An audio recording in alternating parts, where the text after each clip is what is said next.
The house is empty. You know it's empty. You checked. You locked the door. There's no reason to feel anything.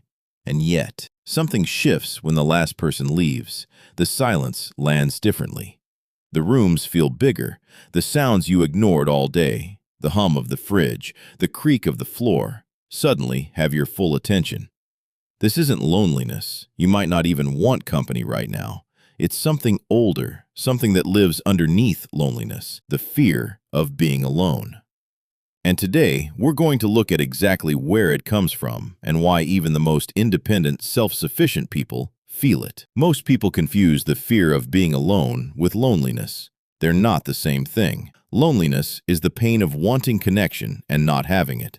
The fear of being alone is something different. It's a threat response that activates specifically when no other person is physically present, even if you don't want company, even if you are looking forward to the quiet, even if you're perfectly content. The moment the door closes, something in your brain shifts. Researchers call this the social baseline theory. Your brain doesn't treat solitude as neutral. It treats it as a deviation from the expected state, and deviations from expected states trigger monitoring, alertness, and in many people, a low-level fear response. Your brain's default assumption is that other people should be nearby. When they're not, it notices, and it doesn't always like what it notices. Here's the evolutionary foundation. For the vast majority of human history, being alone was genuinely dangerous. Humans survived not through strength or speed, but through cooperation. Groups provided protection, food, warmth, and the ability to care for each other during illness and injury. A human alone was a human at risk. Being separated from the group, whether through exile, accident, or getting lost, was one of the most dangerous situations our ancestors could face. So the brain developed a system to make solitude uncomfortable,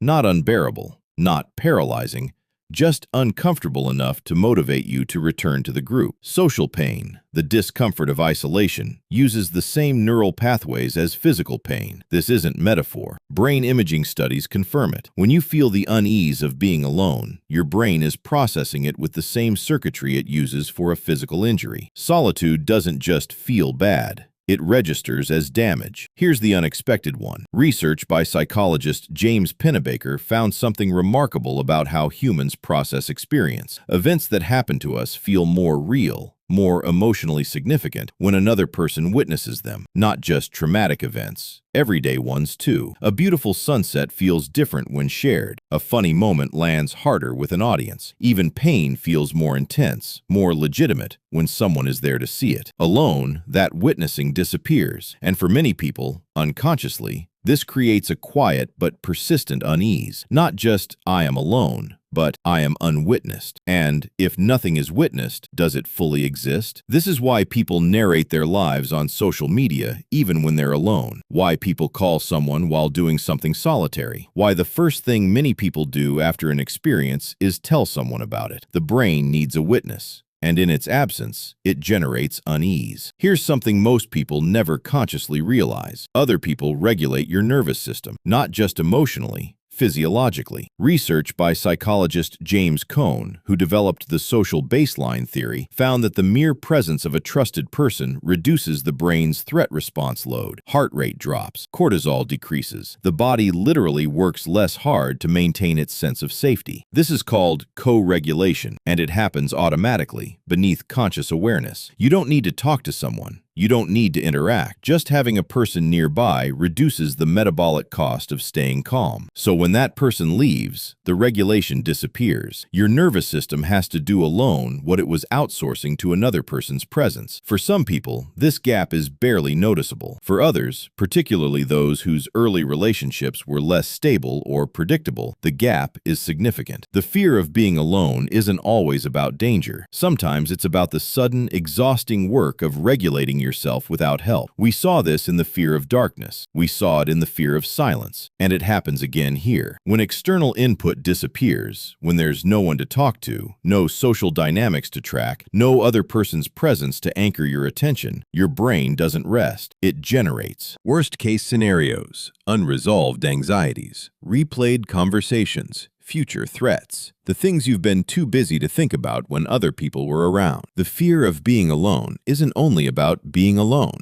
It's about what being alone makes you think. For people who carry unresolved stress, anxiety, or emotional material, solitude is the condition under which that material surfaces. And the brain, anticipating this, begins to treat solitude itself as the threat. It's learned avoidance, the same mechanism that makes a dog anxious before the storm, not during it. The anticipation becomes the fear. So here's what we know. Your brain was never designed for sustained solitude. It treats separation from others as a biological risk. Other people regulate your nervous system in ways you can't fully replace alone. Being unwitnessed creates a quiet but real psychological unease, and solitude creates the conditions for unresolved internal material to surface. None of this means something is wrong with you. It means you are human, with a social nervous system that evolved in groups, for groups, and still expects them. The people who seem entirely comfortable alone didn't necessarily start that way. Many of them learned to provide themselves with what co-regulation and witnessing normally require from others. That's a learnable skill. But the first step is understanding that the fear isn't irrational. It's ancient, and it makes complete sense. Fear of being alone, fear of silence, fear of the dark, fear of flying. 4 fears, 1 source. A brain that was built for a world where separation meant danger, and never fully updated for a world where it usually doesn't. Next in this series, we're looking at a fear that almost nobody admits to, the fear of success. Not failure, success, and why some people unconsciously sabotage the very things they've worked hardest for. If this video helped you understand what happens when the house goes quiet, share it with someone who feels the same thing, and subscribe, because every week we go deeper into the fears, the behaviors, the things about being human that nobody explains, and show you exactly what's happening in the brain that creates them.